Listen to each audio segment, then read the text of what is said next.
ಸಾಕೋರು ಇಲ್ಲ ಕೋಳಿ ಸಾಕ್ಬೇಕು ಅಂತಿರೋರು ಈ ವಿಡಿಯೋನ ಕಂಪ್ಲೀಟ್ ಆಗಿ ನೋಡಿ. ವಿಡಿಯೋ ಕಂಪ್ಲೀಟ್ ಆಗಿ ನೋಡಿದ್ರೆ ಮಾತ್ರ ಅರ್ಥ ಆಗೋದು. ಕೋಳಿ ಸಾಕೋರ್ಗೆ ಏನಪ್ಪ ಇವತ್ತು ಹೇಳ್ತಾ ಇರೋದು ಅಂತಂದ್ರೆ, ಈಗ ನಿಮ್ಮ ಫಾರಮ್ಗಳಿದೆ ಅಂದ್ರೆ ಇವಾಗ ನೀವು ಫಾರಮ್ಗಳು ಮಾಡಿರ್ತೀರಲ್ಲ, ಈಗ ಕೋಳಿ ಕಸನ ಕ್ಲೀನ್ ಮಾಡ್ತಾ ಇರ್ತೀರ ಅಂದ್ರೆ ಒಂದು ಡೇ ಟು ಡೇ ಕ್ಲೀನ್ ಮಾಡೋರು ಒಂದು ಕಡೆ ಆಯಿತು ಅಂದ್ರೆ 15 ದಿನ 20 ದಿನಕ್ಕೆ ಒಂದ್ಸಲ ಕ್ಲೀನ್ ಮಾಡೋರೆ ಒಂದೊಂಥರ. ಈ ಥರ ಕ್ಲೀನ್ ಮಾಡೋರು ಒಂದೊಂದು ಅಷ್ಟು ಪ್ರೊಸೀಜರ್ ಇಟ್ಕೊಂಡಿರ್ತೀರಾ. ಬಟ್ ಅದರಲ್ಲಿ ಏನಪ್ಪ ಅಂದರೆ ಕೋಳಿ ಫಾರಮ್ ಮಾಡೋರು ಇಲ್ಲ ಕೋಳಿ ಮರಿಗಳನ್ನ ಸಣ್ಣದಾಗಿ ಸಾಕೋರೆ ಆಗ್ಬೋದು ನಾಟಿ ಕೋಳಿಗಳಲ್ಲಿ, ನೀವು ಮಾಡಬೇಕಾಗಿರೋ ಕೆಲಸ ಏನಪ್ಪ ಅಂತಂದರೆ ಸುಣ್ಣ. ಅಂದರೆ ಇಲ್ಲ ಐತೆ ನೋಡ್ರಿ, ಈ ಥರ ಸುಣ್ಣನ ಯಾವ ಟೈಮ್ಗೆ ಹಾಕಬೇಕು ಏನು ಹಾಕಬೇಕು ಅಂತ ವಿಡಿಯೋದಲ್ಲಿ ಕಂಪ್ಲೀಟಾಗಿ ಹೇಳ್ಬಿಡ್ತೀನಿ. ಕಂಪ್ಲೀಟಾಗಿ ವಿಡಿಯೋ ನೋಡ್ಕೊಳ್ರಿ. ಈಗ ಫಸ್ಟ್ ಆಫ್ ಆಲ್ ಏನಪ್ಪ ಅಂತಂದರೆ, ಈಗ ನೀವು ಫಸ್ಟು ನೀಟಾಗಿ ಜುಳ್ಳೆಲ್ಲ ಕ್ಲೀನ್ ಮಾಡಬೇಕು. ಅಂದರೆ ಅಡಿಕೆ ಜುಳ್ಳು ಹಾಕಿರ್ತೀರಾ ಅಂದರೆ ಕೆಲವ್ರು ಏನಪ್ಪ ಅಂತಂದರೆ ಡೇ ಟು ಡೇ ಕ್ಲೀನ್ ಮಾಡೋರು ಒಂಥರ, ಒಂದು ತಿಂಗಳು ಕ್ಲೀನ್ ಮಾಡೋರು ಒಂಥರ, ಈಗ ಅವಕ್ಕೆ ಟೈಮ್ಗಳಿಗೆ ಕ್ಲೀನ್ ಮಾಡೋದು ಒಂಥರ ಇರ್ತದೆ.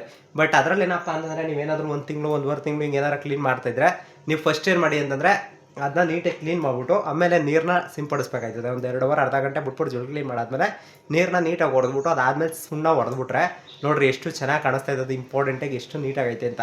ಮತ್ತು ಸುಣ್ಣ ಹೊಡೆಯೋದ್ರಿಂದ ಏನೇನು ಉಪಯೋಗ ಐತೆ ಮತ್ತು ಏನೇನು ಉಪಯೋಗ ಐತೆ ಅಂತ ವಿಡಿಯೋದಲ್ಲಿ ಹೇಳ್ಬಿಡ್ತೀನಿ ಕೇಳ್ಕೊಳ್ಳಿ.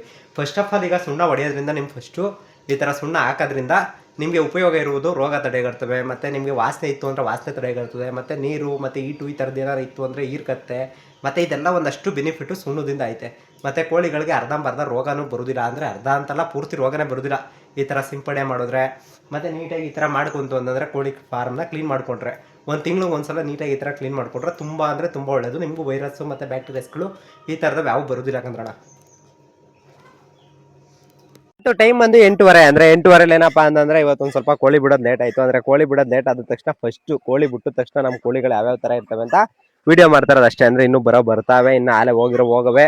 ಇನ್ನು ಬಾತುಕೋಳಿ ಬಿಟ್ಬಿಟ್ಟು ತಕ್ಷಣ ಅಂತೂ ಫಸ್ಟ್ ಹೋಗೋದೇ ನೀರೊಳಿಕೆ. ಅಂದರೆ ಇಲ್ಲಿ ಕಾಣಿಸ್ತಾ ನೋಡ್ರಿ, ಬಿಟ್ಬಿಟ್ಟು ತಕ್ಷಣ ಒಯ್ತಾರನೇ ನೀರೊಳಗಡೆಗೆ, ಸೀದಾ ನೀರೊಳಿಗೆ ಹೋಗಿ ಮೂತಿ ಪಾತಿ ಎಲ್ಲ ನಚ್ಕೊಂಡು ನೀಟಾಗಿ ಹಿಂಗೆಲ್ಲ ನೀರು ಪಾರು ಕುಡ್ಕೊಂಡು, ಇನ್ನು ಕೋಳಿಗಳು ನೀರಿಗೆ ಇವಾಗ ದಾವತ್ ಇರ್ತವೆ. ಬಟ್ ಅದರಲ್ಲಿ ಬೋಸಿಗಳಲ್ಲಿ ಇಡಬೇಕು, ಇನ್ನೂ ಇಟ್ಟಿಲ್ಲ. ಅಂದರೆ ನೀರು ಬರಬೇಕು, ನೀರಲ್ಲಿ ಬೋರ್ ನೀರು ಮಾಡ್ಕೊಂಬಂದೈತೆ, ನೀರನ್ನ ಇಡಬೇಕು. ಇನ್ನು ನಮ್ಮ ನಾಯಿನೂ ಬೆಳಗ್ಗೆ ಹೊತ್ತಂತ ಸಿಗ್ನೇಚರು, ಅಂದರೆ ನಮ್ಮ ಮನೆ ನೋಡ್ಕೊಳ್ರಪ್ಪ ನೀವು ಏನ್ಬಿಟ್ಟು ಅವು ಬೇರೆ ಬೆಳಗ್ಗೆ ಸಿಗ್ನೇಚರ್ ತೋರಿಸ್ತವೆ. ಬಟ್ ಟೋಟಲ್ ಆಗಿ ಇನ್ನು ಬೆಂಕಿ ಕೋಳಿ ನಾಟಿ ಕೋಳಿ ಎಲ್ಲ ಬರ್ಬೇಕು ಆಚೆ. ಅಂದರೆ ಈಗ ಬರ್ತಾವೆ ನೋಡ್ರಿ. ಇನ್ನು ಫಸ್ಟ್ ಏನಪ್ಪ ಅಂದ್ರೆ ಫಸ್ಟ್ ಬರೋದೇ ಬಾತು ಕೋಳಿಗಳು. ಅಂದರೆ ಬಡ್ಕತಾ ಇರ್ತವೆ ಕೈಕ ಅಂತ. ಈಗ ಒಳಗಡೆಯಿಂದ ಒಂದೊಂದಾಗಿ ಬರ್ತಾ ಇರ್ತವೆ. ಇಲ್ಲಿ ಬೆಂಕಿ ಕೋಳಿ ಕೇಳ್ತಾ ಇರೋದು ಬಡ್ಡಿಯಿಂದ ಬಾರೋ ಎಲ್ಲಿಗೆ ಹೋಗಿದ್ದು ಇಷ್ಟೋ ಗಂಟ ಅಂತ. ಇನ್ನು ಒಳಗಡೆ ಕಚ್ಚಾ ಆಡ್ತಾವೆ ಜಾಸ್ತಿ ಹೊತ್ತಿದಾರ ಬಿಟ್ಕೊಂಡ್ರೆ. ಅದಕ್ಕೆ ಡೈಲಿ 6 ಗಂಟೆಗೆ ಬಿಟ್ಬಿಡ್ತಿದ್ದೋ. ಬಟ್ ಇವತ್ತೊಂದು ಸ್ವಲ್ಪ ಲೇಟ್ ಆಯಿತು. ಲೇಟ್ ಆದ ಕಾರಣ ಬಿಡೋಕ್ಕಾಗಲಿಲ್ಲ. 8:30 ಆದರೂ ಕೂಡ 8:30ಗೆ ಬಂದು ಬಿಡ್ತಾ ಇರೋದು ನೋಡ್ರಿ. ಇಲ್ಲಿ ವಿವೋ ಕೋಳಿದು ಬೆಳಗ್ಗೆ 8:30 ಆದರೂ ಹೆಂಗಿರ್ತವೆ ಅಂತ. ಅಂದರೆ ಇವಾಗ ಹೊಸಿ ತಣ್ಣಿ ವಾತಾವರಣ ಅಲ್ವಾ, ಅದಕ್ಕೆ ಚಳಿ ತಡಿಯಲ್ಲ ಕೋಳಿಗಳು ಕೂಡ.